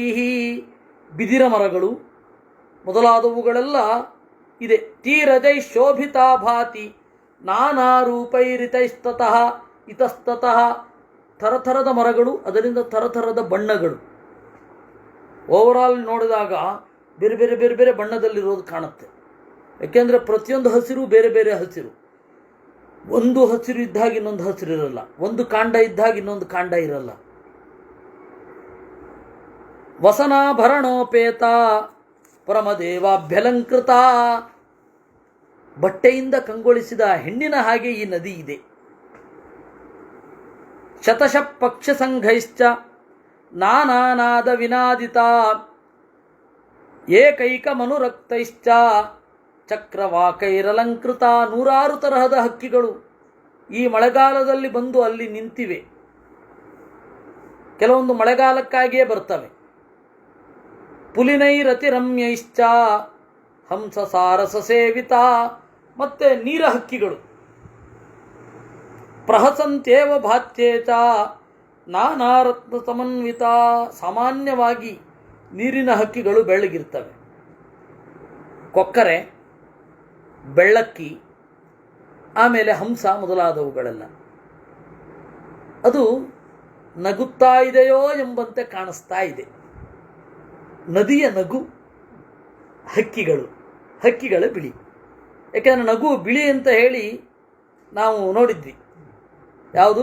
ಕಾವ್ಯದ ಪರಿಭಾಷೆ ಅಂತ, ಕವಿ ಸಮಯ. ಹೀಗಾಗಿ ಅಲ್ಲಿ ಇರುವುದು ಹೀಗೆ. ಪಾರಿಪ್ಲವ ಶತೈರ್ಜುಷ್ಟ ಬರಹಿ ಕ್ರೌಂಚ ವಿನಾದಿತ ರಮಣೀಯ ನದಿ ಸೌಮ್ಯ ಮುನಿ ಸಂಘ ನಿಷೇವಿತ. ಒಂದು ಸ್ವಲ್ಪ ಕತ್ತೆತ್ತಿ ಕಂಡರೆ ಅಲ್ಲಿ ಮುನಿಗಳಿದ್ದಾರೆ. ಮುನಿಗಳು ಚೆನ್ನಾಗಿ ತಪಸ್ಸು ಮೊದಲಾದವುಗಳನ್ನು ಮಾಡ್ತಾ ಇದ್ದಾರೆ. ಪಶ್ಯ ಚಂದನ ವೃಕ್ಷಾಣಾಂ ಪಂಕ್ತಿ ಸುರುಚಿರಾ ಇವ ಕಕುಭಾನಾಂಚ ದೃಶ್ಯಂತೆ ಮನಸೈವೋದಿತಾ ಸಮಂ. ನೋಡು, ರಕ್ತಚಂದನ ವೃಕ್ಷಗಳು ಅಂದರೆ ಸರಿಸುಮಾರು ಒರಿಸ್ಸಾ ಬಾರ್ಡರ್ ಇರಬೇಕು. ರಕ್ತಚಂದನ ವೃಕ್ಷಗಳು ಅಲ್ಲಿವೆ. ಆಂಧ್ರ ಪ್ರದೇಶ ಮತ್ತು ಒರಿಸ್ಸಾ. ಒರಿಸ್ಸಾ ಇದೆ, ಆಂಧ್ರ ಪ್ರದೇಶ ಮುಂದೆ ಬರುತ್ತೆ. ಆ ತರಹದ ಜಾಗ ಇರಬೇಕು ಇದು. ದೃಢಂ ರಂಸ್ಯಾವ ಸೌಮಿತ್ರೇ ಸಾಧ್ವತ್ರ ನಿವಸಾವಹೈ. ನಾವು ಇಲ್ಲಿ ಚೆನ್ನಾಗಿ ಸುಖವಾಗಿ ಇರೋಣ, ಸಂತೋಷದಿಂದ ಇರೋಣ ಅಂತಾನೆ. ಇತಶ್ಚ ನಾತಿ ದೂರೇ ಸಾ ಕಿಷ್ಕಿಂಧಾ ಚಿತ್ರಕಾನನ ಸುಗ್ರೀವಸ್ಯ ಪುರಿ ರಮ್ಯ ಭವಿಷ್ಯತಿ ನೃಪಾತ್ಮಜ. ಇಲ್ಲಿಂದ ಸುಮಾರು ಒಂದು ಗಂಟೆ 2 ಗಂಟೆಯ ದಾರಿ ಕಿಷ್ಕಿಂಧೆ.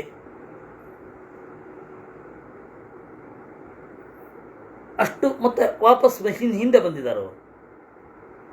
ಆ ಬೆಟ್ಟದಲ್ಲಿ ಇದ್ದಾರೆ, ಅಲ್ಲಿಂದ ಅಷ್ಟು ದೂರ, ಇಲ್ಲೇ ಇರೋಣ. ಗೀತವಾದಿತ್ರ ನಿರ್ಘೋಚ ಶ್ರೂಯತೆ ಜಯತಾಂವರ ನದತಾಂ ವಾನರಾಣಾಂಚ ಮೃದಂಗಾಡಂಬರೈ ಸಹ. ಇಲ್ಲಿಂದ ಸುಗ್ರೀವನ ಪಟ್ಟಣ ಇರುವ ಕಡೆಗೆ ಕಿವಿ ಹಾಯಿಸಿದರೆ ನಾದಗಳು ಕೇಳ್ತಾ ಇವೆ, ಕುಣಿಯುವ ಸದ್ದು ಕೇಳ್ತಾ ಇದೆ, ಸಂಗೀತಾದಿಗಳಿಂದ ಆರಾಮವಾಗಿ ಇದ್ದಾರೆ. ಲಬ್ಧ್ವಾ ಭಾರ್ಯಾಂ ಕಪಿವರಃ ಪ್ರಾಪ್ಯ ರಾಜ್ಯಂ ಸುಹೃದ್ವೃತಃ ಧ್ರುವಂ ನಂದತಿ ಸುಗ್ರೀವಃ ಸಂಪ್ರಾಪ್ಯ ಮಹತೀಂ ಶ್ರಿಯಂ. ಒಳ್ಳೆ ಹೆಂಡತಿ, ಒಳ್ಳೆ ರಾಜ್ಯ. ಸುಗ್ರೀವ ಕಿಷ್ಕಿಂಧೆಯನ್ನು ಹೊಂದಿದ ಮೇಲೆ ಆನಂದ ತುಂದಿಲನಾಗಿದ್ದಾನೆ. ಹೊಟ್ಟೆ ತುಂಬ ಆನಂದ ಅವನಿಗೆ. ತುಂದಿಲ ಅಂದ್ರೇನು? ಮತ್ತೆ ಹೊಟ್ಟೆ ತುಂಬಿದೆ ಅಂತ ಅರ್ಥ. ಉಬ್ಬಿದ ಹೊಟ್ಟೆಯವನನ್ನು ತುಂದಿಲ ಅಂತ ಕರೀತಾರೆ. ಆನಂದ ತುಂದಿಲರಾದರೂ ಏನು ತುಂದಿಲ ಅಂದರೆ ಹೊಟ್ಟೆ ತುಂಬ ಆನಂದ ಇದೆ ಅಂತ. ಲಬ್ಧ್ವಾ ಇತ್ಯುಕ್ತ್ವಾ ನೆವಸತ್ತತ್ರ ರಾಘವಸ್ಸಹ ಲಕ್ಷ್ಮಣಃ ಬಹುದೃಶ್ಯಧರೀ ಕುಂಜೆ ತಸ್ಮಿನ್ ಪ್ರಸ್ರವಣೇ ಗಿರೌ. ಈ ರೀತಿಯಾಗಿ ರಾಮ ಎದುರು ತೋರುವ ವಸ್ತುಗಳ ಚಂದವನ್ನು ಆಸ್ವಾದನೆ ಮಾಡ್ತಾ ಲಕ್ಷ್ಮಣನೊಟ್ಟಿಗೆ ಅಲ್ಲಿ ವಾಸ ಮಾಡಿದ. ಸುಮುಖೇ ಹಿ ಬಹುದ್ರವ್ಯೇ ತಸ್ಮಿನ್ ಹಿ ಧರಣೀಧರೆ ವಸತಸ್ತಸ್ಯ ರಾಮಸ್ಯ ರತಿರಲ್ಪಾಪಿ ನಾಭವತ್. ಹೀಗೆ ಅತ್ಯಂತ ಮನೋಹರವಾದ ಜಾಗದಲ್ಲಿ ಇದ್ದಾಗಲೂ ರಾಮನಿಗೆ ಸುಖ ಪಡಲಿಲ್ಲ, ರಾಮ ಸುಖ ಪಡಲಿಲ್ಲ. ಅಯ್ಯೋ ರಾಮ ಇಷ್ಟೆಲ್ಲ ಹೇಳಬೇಕಾದ್ರೆ ಇರಬೇಕಲ್ಲ, ಅವನು ತೋರಿಸಿದ್ದು ಹಾಗೆ. ಹೃತಾಂ ಹಿ ಭಾರ್ಯಾಂ ಸ್ಮರತಃ ಪ್ರಾಣೇಭ್ಯೋಪಿ ಗರೀಯಸೀಂ ಉದಯಾಭ್ಯುದಿತಂ ದೃಷ್ಟ್ವಾ ಶಶಾಂಕಂ ಸ ವಿಚೇತತಃ. ಚಂದ್ರನನ್ನು ನೋಡುವಾಗ, ಹಕ್ಕಿಗಳ ಉಲಿಯನ್ನು ಕೇಳುವಾಗ ಹೆಂಡತಿಯನ್ನು ನೆನಪಿಸಿಕೊಂಡ ಅಂತೆ. ನಮಗೆ ಇವತ್ತು ಕಾಡು ನೋಡಿದರೆ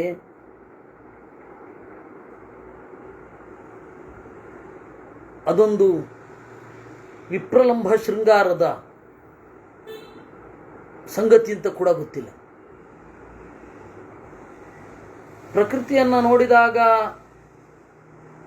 ಹೆಂಡತಿಯ ಅಥವಾ ಹೆಂಡತಿಗೆ ಗಂಡನ ನೆನಪು ಬಾರದಷ್ಟು ದೂರ ಬಂದ್ಬಿಟ್ಟಿದ್ದೇವೆ. ಅವನು ಚಂದ್ರನನ್ನು ನೋಡಿ ಹೆಂಡತಿ ನೆನಪಿಗೆ ಬಂದ್ಲಂತೆ. ಆ ವಿವೇಶನತಂ ನಿದ್ರಾ ನಿಶಾಸು ಶಯನಂ ಗತಂ ತತ್ಸಮುತ್ಥೇನ ಶೋಕೇನ ಬಾಷ್ಪೋಪಹತ ಚೇತನಂ. ರಾತ್ರಿ ಮಲಗಿದ್ರೂ ನಿದ್ರೆ ಬರಲಿಲ್ಲ, ಮಲಗಿದಾನಷ್ಟೇ. ಸೀತೆ ಎದ್ದೇ ಗೊಂಬು. ತಂ ಶೋಚಮಾನಂ ಕಾಕುತ್ಸ್ಥಂ ನಿತ್ಯಂ ಶೋಕಪರಾಯಣಂ ತುಲ್ಯ ದುಃಖೋಬ್ರವೀದ್ ಭ್ರಾತ ಲಕ್ಷ್ಮಣೋನು ನಯಂ ವಚಃ. ಈ ರೀತಿಯಾಗಿ ಹೆಂಡತಿಯನ್ನು ನೆನೆದು ಒದ್ದಾಡುವ ಅವನನ್ನ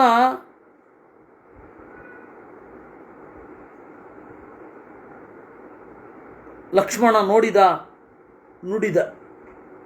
ಅಲಂ ವೀರ ವ್ಯಥಾಂ ಗತ್ವಾ ನತ್ವಂ ಶೋಚಿತುಮರ್ಹಸಿ ಶೋಚತೋ ಹ್ಯವಸೀದಂತಿ ಸರ್ವಾರ್ಥ ವಿದಿತಂ ಹಿತೇ.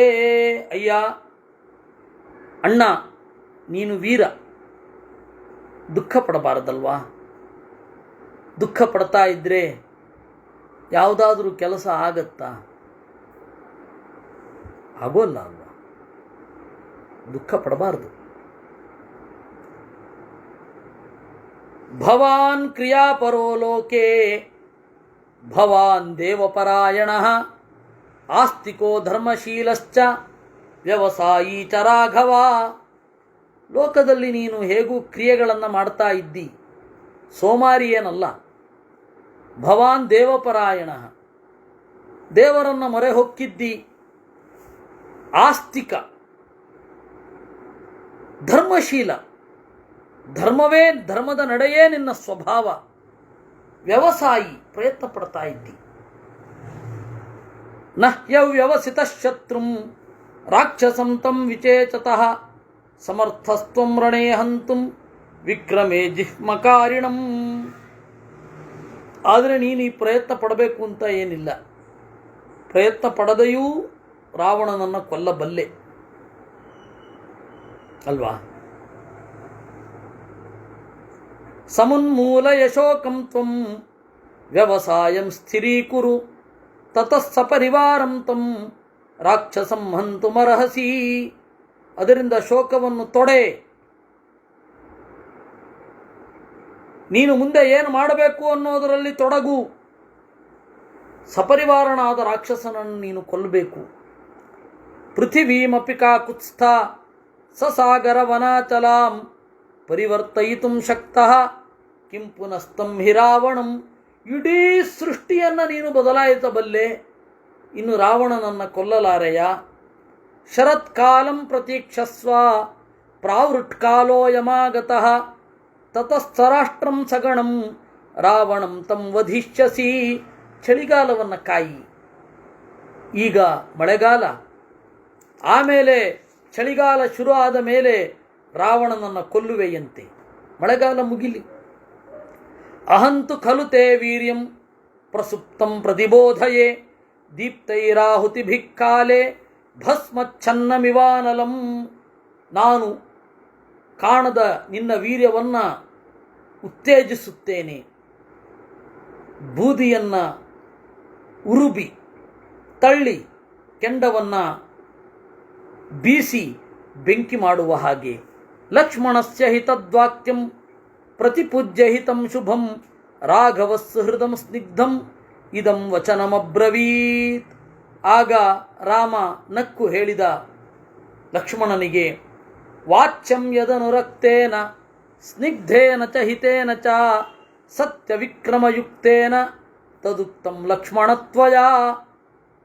ಪ್ರೀತಿಸುವ, ಉತ್ಕಟವಾದ ಸ್ನೇಹದಲ್ಲಿ ತೊಡಗಿದ ಹಿತನಾದ ವ್ಯಕ್ತಿ ಏನು ಹೇಳಬೇಕೋ ಅದನ್ನು ಹೇಳಿದ್ದೀಯ ಲಕ್ಷ್ಮಣ ನೀನು.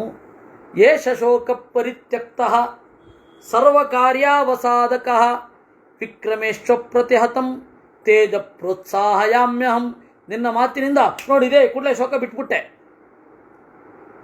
ಎಲ್ಲ ಕೆಲಸವನ್ನು ಮಾಡುವ ಉತ್ಸಾಹವನ್ನು ಈಗ ತಗೊಂಡಿದ್ದೇನೆ. ಉಪಕಾರೇಣ ವೀರಸ್ತು ಪ್ರತಿಕಾರೇಣ ಯುಜ್ಯತೆ ಅಕೃತಜ್ಞೋಪ್ಯಧಿಕೃತೋ ಹಂತಿ ಸತ್ವವತಾಂ ಮನಃ. ಶರತ್ಕಾಲಂ ಪ್ರತೀಕ್ಷಿಸ್ವೆ ಸ್ಥಿತೋಸ್ಮಿ ವಚನಂ ತವಾ. ಇರಲಿ, ಚಳಿಗಾಲವನ್ನು ಕಾಯುತ್ತೇನೆ. ಸುಗ್ರೀವಸ್ಯ ನದೀನಾಂಚ ಪ್ರಸಾದಮನುಪಾಲಯನ್. ಸುಗ್ರೀವನ ಪ್ರಸಾದ ಅಂದರೆ ಸುಗ್ರೀವನ ಮನಸ್ಸು ತಿಳಿಯಾಗಬೇಕು, ನದಿಯು ತಿಳಿಯಾಗಬೇಕು. ಅದನ್ನು ಕಾಯುತ್ತೇನೆ.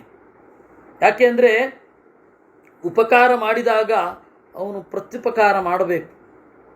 ಆದರೆ ಅಕೃತಜ್ಞ ಅಪ್ರತಿಕೃತ, ಅವನೇನಾದರೂ ಮಾಡಲಿಲ್ಲ ಅಂದರೆ ನನಗೆ ಸಿಟ್ಟು ಬರುತ್ತೆ. ತದೇವ ಯುಕ್ತಂ ವಚನಂ ತದೇವ ಯುಕ್ತಂ ಪ್ರಣಿಧಾಯ ಲಕ್ಷ್ಮಣ ಕೃತಾಂಜಲಿಸ್ತತ್ ಪ್ರತಿಪೂಜ್ಯ ಭಾಚಿತಂ ಉವಾಚ ರಾಮಂ ಸ್ವಭಿರಾಮದರ್ಶನಂ ಪ್ರದರ್ಶಯನ್ ದರ್ಶನಮಾತ್ಮನಶ್ಚುಭಂ. ಆಮೇಲೆ ಲಕ್ಷ್ಮಣ ಅವನ ಮಾತನ್ನು ಗೌರವಿಸಿ ರಾಮನಿಗೆ ಹೇಳಿದ.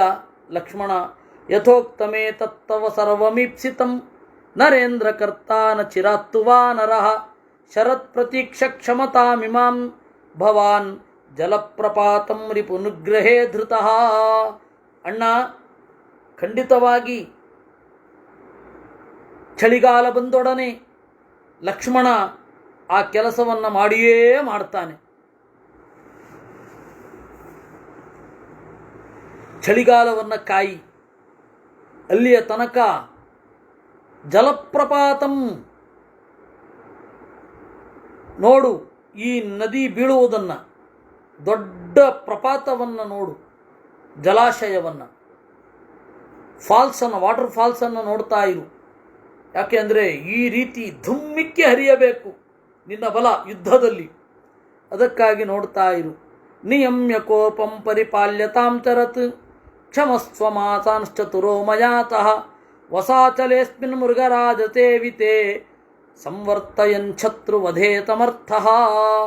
ಕೋಪವನ್ನು ನಿಗ್ರಹಿಸು, ಚಳಿಗಾಲವನ್ನು ಕಾಯು, ಈ 4 ತಿಂಗಳು ಚಾತುರ್ಮಾಸ್ಯ ಏನಿದೆ ಇದನ್ನು ಕಳೆದು ಬಿಡು. ಆವಾಗ ಮಳೆಗಾಲದಲ್ಲಿ 4 ತಿಂಗಳು ಎಲ್ಲೂ ಹೋಗ್ತಾ ಇರಲಿಲ್ಲ, ಯಾಕಂದರೆ ಪ್ರಾಣಿಗಳಿಗೆ ಹಿಂಸೆ ಆಗತ್ತೆ ಅಂತ. ಇಲ್ಲಿಯೇ ಸೇವಿಸು, ಕಾಯಿ ಅಂತ ಹೇಳಿದ ಅನ್ನುವಲ್ಲಿಗೆ ಕಿಷ್ಕಿಂಧಾ ಕಾಂಡದಲ್ಲಿ 27ನೆಯ ಸರ್ಗ.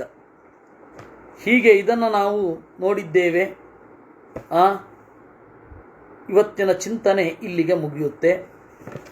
ಆಮೇಲೆ ಅನಿವಾರ್ಯವಾದ ಸಂಚಾರ ಇರುವುದರಿಂದ ನಾಳೆ ನಾಡಿದ್ದು ಇಲ್ಲ. ನಾಳೆ ತ್ರಯೋದಶಿ, ನಾಡಿದ್ದು ಚತುರ್ದಶಿ. ಚತುರ್ದಶಿ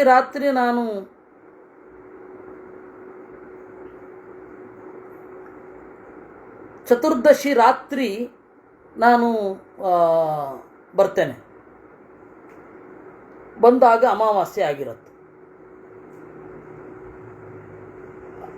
ಅದು 3 ದಿವಸ ಬಿಟ್ಟು ಆವಾಗ ಗುರುವಾರ ಶುಕ್ರವಾರ ಆಗುತ್ತೆ. ಗುರುವಾರ ಪಾಡ್ಯ ಆದರೆ ಪ್ರತಿಪದುಪರಿ ದ್ವಿತೀಯ. ಆ ಬಿದಿಗೆ ಏನಿದೆ, ಆ ಬಿದಿಗೆ ದಿವಸ ಮಾಡ್ತೇನೆ. ಮಹಾಭಾರತ 2 ದಿವಸ ಮಹಾಭಾರತ ಆಗುತ್ತೆ, ಗುರುವಾರ ಶುಕ್ರವಾರ. ಆಮೇಲೆ ಶನಿವಾರ ಭಾನುವಾರ ಮತ್ತೆ ರಾಮಾಯಣಕ್ಕೆ ಬಂದುಬಿಡ್ತೇವೆ ನಾವು. ಅದರಿಂದಾಗಿ ಈ 3 ದಿವಸಗಳು, ಸೋಮವಾರ, ಮಂಗಳವಾರ, ಬುಧವಾರ ನಮ್ಮ ಚಿಂತನೆ ಇರೋದಿಲ್ಲ. ಗುರುವಾರ ಶುಕ್ರವಾರ ಮಹಾಭಾರತ ಇರುತ್ತೆ. ಆಮೇಲೆ ರೆಗ್ಯುಲರ್ ಆಗಿ ಹಾಗೆ ಹೋಗುತ್ತೆ. ಕೃಷ್ಣಾರ್ಪಣಮಸ್ತು.